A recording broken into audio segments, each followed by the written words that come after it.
नदी तालाब में आप देखते हो कि बड़ी मछली छोटी मछली को खाता है। तो सामाजिक व्यवस्था में भी बड़ा समाज छोटा समाज को वो अपने अंदर उसको समाहित कर लेता है। हाँ, समूह के रूप में अगर हम बड़ा हो जाएं तो हम सुरक्षित जरूर रह सकते हैं।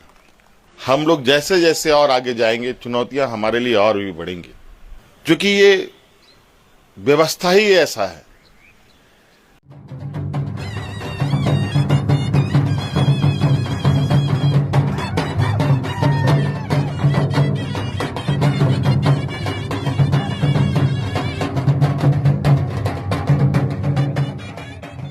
First people India.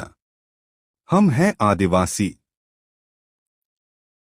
आज का भारत तेजी से बदल रहा है, लेकिन इस बदलाव के बीच एक समुदाय ऐसा है जो अपनी पहचान, भूमि, संस्कृति और अस्तित्व को लेकर सबसे बड़ी चुनौती का सामना कर रहा है। वो है आदिवासी समाज। झारखंड के मुख्यमंत्री हेमंत सोरेन ने हाल ही में आदिवासी प्रतिनिधियों को संबोधित करते हुए एक बेहद महत्वपूर्ण चेतावनी दी। हेमंत सोरेन ने एक कहावत का जिक्र किया, बड़ी मछली छोटी मछली को खा जाती है। आज बतौर मुख्यमंत्री के रूप में मैं आपके समक्ष हूं। कितने झंझावातों, कितने चुनौतियों के बाद आज हम इस जगह पर है। और ऐसा नहीं है कि ये बहुत हमारे लिए सुकून वाली जगह है। हम लोग जैसे जैसे और आगे जाएंगे चुनौतियां हमारे लिए और भी बढ़ेंगी, क्योंकि ये व्यवस्था ही ऐसा है। समंदर में, नदी तालाब में आप देखते हो कि बड़ी मछली छोटी मछली को खाता है। तो सामाजिक व्यवस्था में भी बड़ा समाज छोटा समाज को वो अपने अंदर उसको समाहित कर लेता है। तो हमें हर, और स्वाभाविक है, उसको ज्यादा आसान होता है बड़ी मछली को छोटी मछली खाने में, और छोटा मछली बड़ा मछली को तो नहीं खा पाएगा, वो तो अव्यवहारिक है।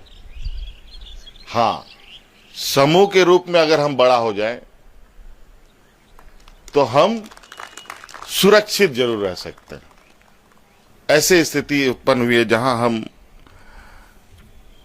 हमारी परंपरा, संस्कृति, सभ्यता सभी जगह से हमें खदेड़ा जा रहा है। जल, जंगल, जमीन, यही परंपरा, यही संस्कृति और इसी के साथ जीने मरने वाला समाज। भगवान बिरसा मुंडा से लेके इस राज्य में अगर हम दिसोम गुरु शिबू सोरेन जी की बात बोले, अनगिनत ऐसे लोग रहे, या तो उस आंदोलन और उस संघर्ष में उनकी जानें चली गई, चाहे वो जेल में उनको मरना पड़ा हो, या फांसी में चढ़ना पड़ा हो, या पुलिस की गोलियों से मरना पड़ा हो, या गुरुजी जैसे ऐसे व्यक्ति जो संघर्ष करते करते उम्र के उस पड़ाव में आ गए कि अब शरीर भी उनको साथ ना दे। लेकिन यह सिर्फ तालाब की कहानी नहीं है। यह भारत की राजनीति, समाज, धर्म और संसाधन व्यवस्था का भी सच है।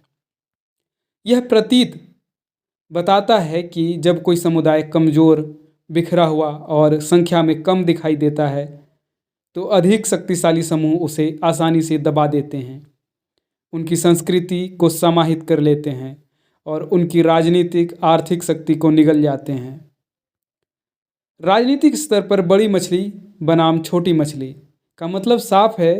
भारत के सत्ता ढांचे में आदिवासी समुदाय हमेशा के लिए हाशिए पर ढकेला गया। उनकी ज़मीन छीनी गई, उनकी पहचान को जनगणना में ठीक से दर्ज नहीं किया गया और उनके नेतृत्व को अक्सर दबाया गया। सोरेन के संकेत सिर्फ राजनीतिक नहीं थे, उनके शब्दों में धार्मिक, सांस्कृतिक चेतावनी भी छिपी हुई थी।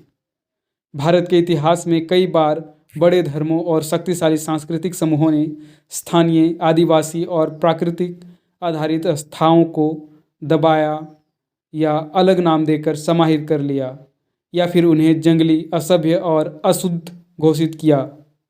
इस सांस्कृतिक टकराव में भी बड़ी मछली अक्सर वही शक्तिशाली धार्मिक सांस्कृतिक समूह रहे हैं और छोटी मछली आदिवासी धर्म, सरना, बोंगा, मारांग बुरु जैसी मूल आस्थाएं। हेमंत सोरेन ने स्पष्ट कहा, आदिवासी धर्म और भाषा को अब भी सही जगह नहीं मिली है। जनगणना में आदिवासी धर्म या सरना कोड की मांग को अनदेखा करना भी उसी बड़ी मछली की राजनीति का हिस्सा है, जहां पहचान को मिटाकर बड़े धर्मों में समाहित करने का दबाव बनाया जाता है। झारखंड की मिट्टी खनिजों से भरपूर है, लेकिन इन संसाधनों का लाभ किसे मिला? किसके लिए जंगल कटे, पहाड़ खोदे गए, नदियां प्रदूषित हुई? यहाँ भी बड़ी मछली हैं, कॉरपोरेट सत्ता संरचना और बड़े आर्थिक हित समूह, और छोटी मछली वही आदिवासी समुदाय जिनकी जमीन व जीवन दोनों दांव पर लगे। सोरेन का अंतिम संदेश बेहद महत्वपूर्ण है। अगर आदिवासी समाज संगठित नहीं होगा तो आने वाला समय और खतरनाक होगा। एकता ही वही ताकत है जो राजनीतिक दबाव से बचाएगी, धार्मिक सांस्कृतिक मिटावट को रोकेगी और आर्थिक दोहन के खिलाफ आवाज़ बनाएगी। बड़ी मछली हमेशा छोटी मछली को खाती है, लेकिन तभी जब छोटी मछलियाँ अलग अलग तैरती हैं। अगर वे एक साथ तैरें तो कोई महासागर उन्हें हरा नहीं सकता। हेमंत सोरेन का संदेश सिर्फ झारखंड के लिए नहीं बल्कि पूरे देश के आदिवासी समुदाय के लिए एक चेतावनी और साथ ही एक नई शुरुआत का आह्वान है।